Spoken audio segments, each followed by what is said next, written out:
Hey, it's Mike Rohde, and I'm here to continue with my Sketchnote Handbook walkthrough with Chapter 2, Why Sketchnote. So what I'm doing with this series is I'm walking you through the Sketchnote Handbook chapter by chapter to give you an idea of why the things were made in the book and the choices we made and some of the stories behind the book itself so you get a better sense of the book as I walk through it. So let's get started. So here we are, the Sketchnote Handbook. We're in Chapter 2.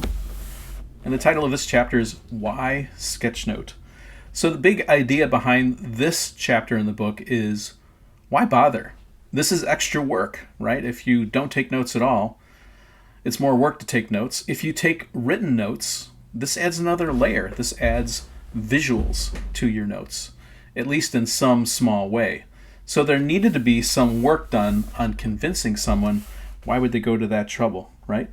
And so this opens with the focus on the dual coding theory, developed in the 1970s by Alan Pivo. And the concept is that our brains work in this way where we process information a little differently. Verbal mode, which is what we often operate in currently, is words and language together, right? So that's one channel. This was really emphasized in schools. It's emphasized in watching the news, listening to the radio and podcasts and those kind of things. And often for people that are visual thinkers naturally, the verbal actually generates ideas in our minds. But we are also visual creatures, right? We have eyes and we see things and we understand things in a visual way. So there's this visual mode that comes into our eyes. And what the concept, the core concept of sketchnoting is, this can be powerful and this can be powerful individually. But what would happen if you combine them together? And that was really the emphasis on the why, right? When the both modes are active, we can translate across, and these images start being used in our brains in a way that lets us combine them. And I think the thought was, by using your whole brain, you actually start to spread the images around in your brain in a more holistic way than with those individual channels. So in other words, by using verbal and visual together, your capability to remember and to think about things in the future when you're coming back to them by having sketchnoted them was more significant and easier to access because you're using more of your brain to make that image. This was an opportunity then to describe each of these icons, which you see on the cover, hear, see, think, and draw. And then I talked about how I feel like sketchnoting creates this visual map. By using words and pictures together, it builds a visual map that makes it easier to engage your brain and to remember things.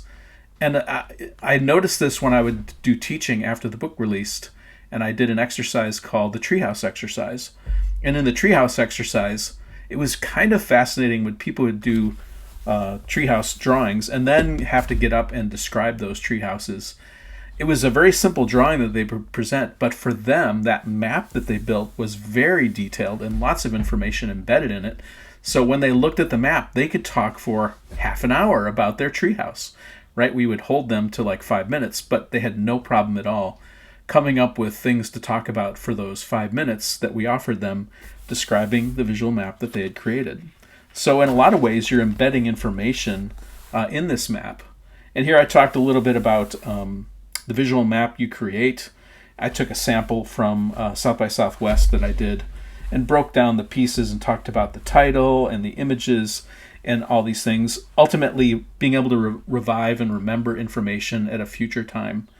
And that was really important, I think. This idea of retrieval and memory is so important. And not knowing at the time, but teachers really love the concepts of sketchnoting for their students for this reason, because by mapping out the information in verbal and visual ways together, it helps their students remember, which ultimately is, comprehension is a big deal, and then memory for testing.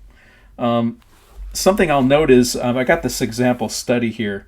I didn't put a lot of emphasis on this study. At the time when we wrote the book, there was not as much research now that there was then back in 2011 or whatever around visual thinking. There was this one study, but it was only 40 volunteers, talking about them listening to a 2-minute phone message, and then, people like shading boxes, doing something physically with their bodies for the control group, against the control group.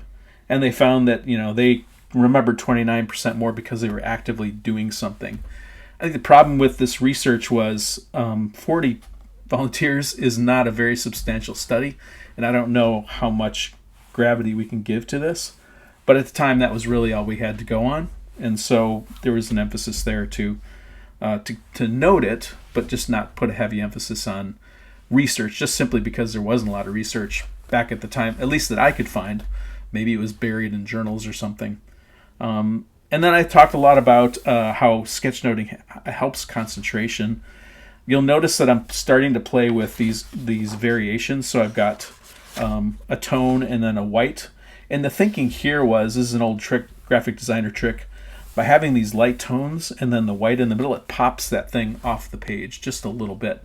Same thing in this case, right? We've got this gray background, and then you immediately are drawn to this oval that pops out, as well as the screens and other things around it. And then additionally, there's orange, our signature orange in the middle, to indicate the force shield that's around you, the force field, as you're creating sketch notes, if you get into the flow state, right? And this idea that there's something physical about sketchnoting that lets you have that flow state. The idea that you're not only listening, but you're physically moving your body in combination. This becomes a whole body thing, not necessarily just a whole mind thing, but a whole body thing. And I felt that was really important. And this idea that, practice is really important. So I'm kind of setting you up with, why would you do it? And then what is the cost going to be? Yes, you're going to spend more time, but as you practice, it's really going to become much more normal. I talked a little bit about getting in the zone and in the flow state, where I'm listening, analyzing, mapping, and sort of ideally I want to be in that little orange triangle in the center, in the zone, really dialed in. And there are points where I get into that for sure when I do sketch notes. So that's the goal, and that was my hope for those who read it, that they could also do that. I talked about how often it's really can be valuable to draw an image. This was this comparison, like to describe it with a paragraph versus just drawing the image. This can be a pretty complex thing, and actually by having that image, you could infer lots of information, even more than the text to the left with this drawing. Right? So that really gave the emphasis to the value of a drawing. If someone was a very verbal person, the idea that drawings could have equal or maybe even more beneficial options in the right situations was pretty powerful.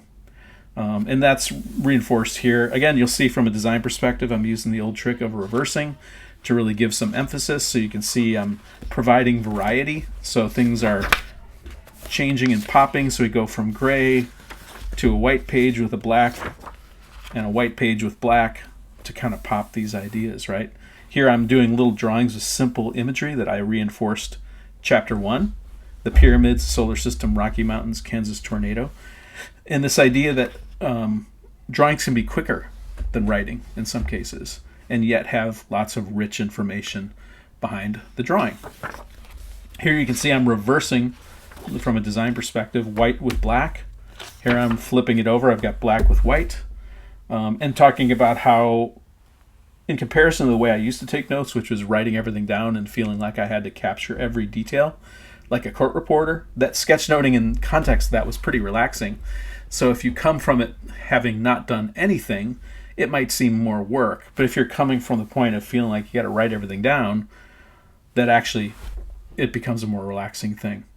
And I think this emphasis too, that being able to focus on themes and ideas was really helpful for me, right? Switching away from taking court reporter notes to sketch notes allowed me to think more broadly about the concepts, and it pushed me to do the analysis in the moment rather than waiting to some future date when I would do analysis, which may never come. It made the notes that I took, the sketch notes, much more valuable immediately, right? Because my analysis was already done and now it was captured on the page. So the last thing in my argument with this was that sketch notes creation is something dynamic and fun. It's something you can actually look forward to and enjoy. Yes, it's more work, but being able to draw and write your thinking and then have the benefit of this cool looking image, even if it's basic, is a really fun benefit, right? When you get done with it, if you've done and you pushed all your analysis to the front while you're doing the notes, all the hard work's kind of done, and you can just sort of relax and then use it as a reference immediately or share it with someone immediately. So here again, we've got the recap. I really love this idea of the recap where I went through the book, and the key ideas that went in the chapter are represented here, and then I gave a little tease for the next chapter, which is about listening. And of course, we'll talk about samples of work. This is Boon Chu.